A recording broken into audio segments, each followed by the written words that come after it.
Hi, this is Tim of the 1916 Company. Welcome and thanks for logging on. If you love this watch, email me, Team Mosso at the1916company.com for purchase pricing and availability questions concerning this watch.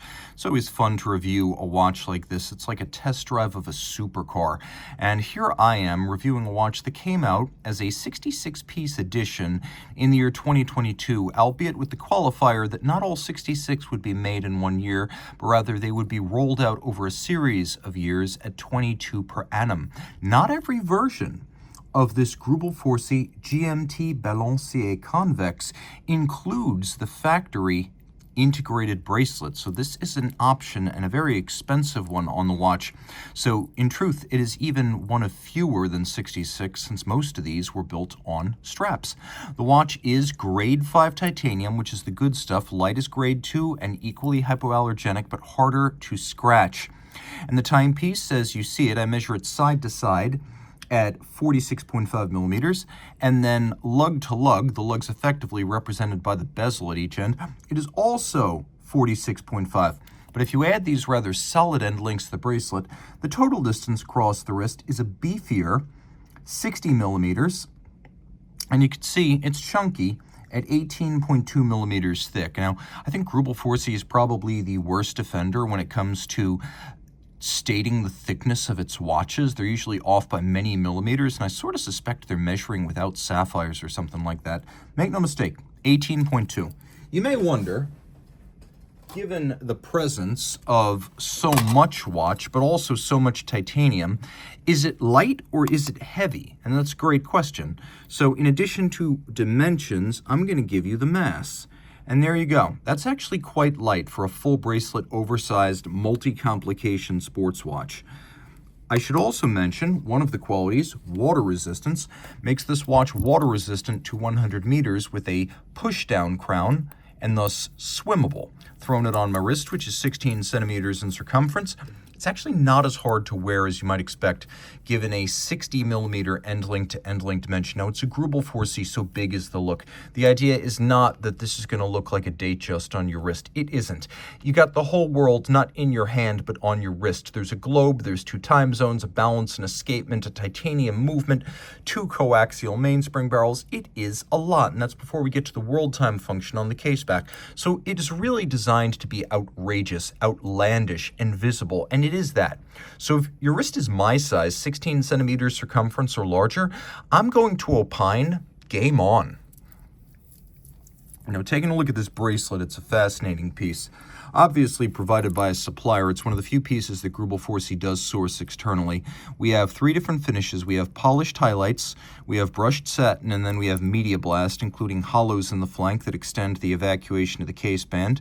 Taking a look, you can see that we've got a set of removable links on both sides, every single link removable, and then it looks like a Brogioli piece here. So we've got a rack-based incremental adjustment mechanism, so you can make those in and out adjustments based on moving the rack, and then you can feed it in or out to fine-tune the fit, and then it locks. All of this closes. It's thick gauge titanium, and you've got a twin trigger release mechanism, so you can pop it open if you want to.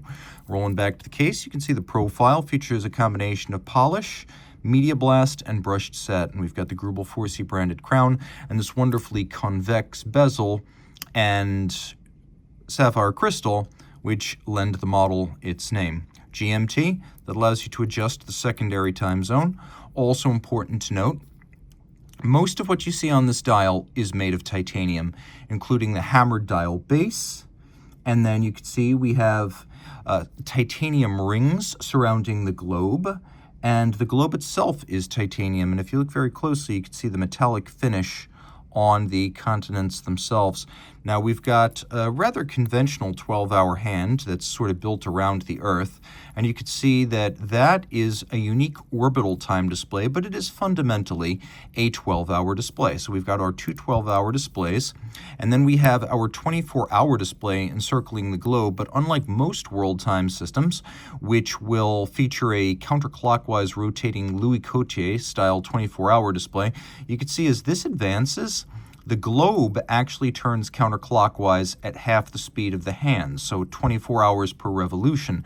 And thus it is the globe with its attendant time zones correctly aligned with the hours representing those zones, including a black semicircle that represents the places where it is approximately night, and then a silver semicircle representing the place where it is approximately day. And of course, we have 24 hours and 12. And so that is how that works, a most unconventional type of world time. But if you want a more conventional world time, it's on the case back. So what Greubel Forsey did was it created this unique sapphire display of the 24 principal time zones of the world, represented by 24 localities. And we have summertime read on this inboard scale, and then we have UTC, which is read on this outboard scale. And so both of these are actually engraved, and you can see that we've got the sapphire scale with these sort of spiral radial individual time zones, so they can align with both UTC and summertime at the same time, and you just read off the scale that's appropriate for where you are. And then this dichotomy between these black on clear and white on black, indicating places where summertime and wintertime are observed, and then those places where there's only one time observation yearly. Now you can see there is a lot of text on this watch. You can see all of this text encircling the case back, and then you can see it again on the dial encircling the globe. And that is the French language summary of Greubel Forsey's watchmaking ethos. And so if you're wondering what all that means, that's what it means. Now we've got two fast rotating coaxial barrels that energize a 72-hour power reserve. I want to show you the balance before it fires up. It is a proprietary, large diameter, extremely high mass balance. So while it's only a 3 Hertz oscillator, the mass makes up, for the sake of chronometry, what the watch might potentially lose with a lower beat rate. So trust me, it is at no disadvantage. The whole assembly, escapement, balance, and hairspring, is oriented 30 degrees. The idea being there's always going to be a little bit of a tension between gravity and the orientation of this assembly.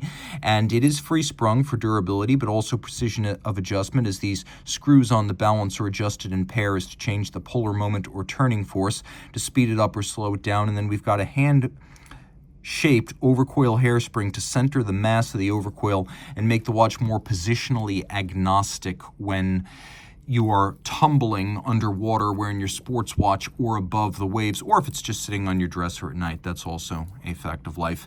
You could see the hammered effect of the dial flanking the globe and the time display. And then because the watch has an oscillator, but not an obvious seconds display, we have a running seconds hand down in the corner.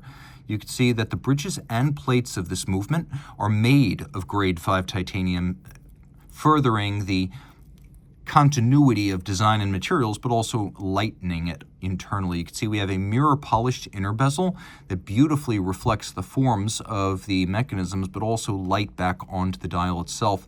And Greubel Forsey is world famous for finish for a reason. Take a look at this polished and beveled steel bridge. Actually, this might be a titanium bridge for the balance itself. And so to finish at that level, and you can see the substructure equally well decorated, this is not necessarily solely the best in the world, but it will be co-equally the best with its peers in horology.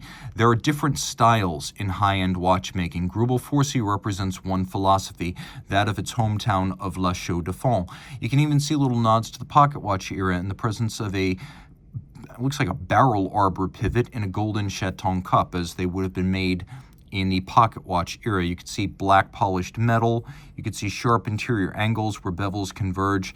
It is, in short, best of the best. And you'll see if you get really close to these screws that they are chamfered through their slots as well as around their circumference. And you can desynchronize the time display and the earth, for example.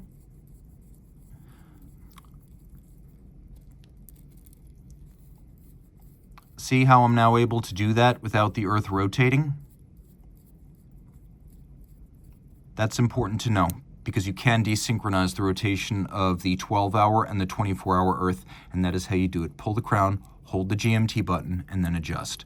This watch is simply exhausting and exhaustive that I have to share so many features, but that is why it costs what it does. Finish, engineering, rarity, and, as you could see, exhaustive equipment inside and out. It's the full package. From a company that is really on the up and has probably a better chance than any other of becoming one of the next hot indies, sort of underappreciated despite its excellence. It's back in the hands, the sole hands, of its founders, and now committed to only about 150 watches a year. And this is a great example of Greubel Forsey at its best. No compromise. Reach out to Team Mosso at the1916company.com for purchase and pricing details. Hang on, I've got one more detail for you, and that is the fact that we do have a small amount of luminescence on the dial of this watch. So no, you're not really going to be able to take your bearings, but you'll be able to approximate the time.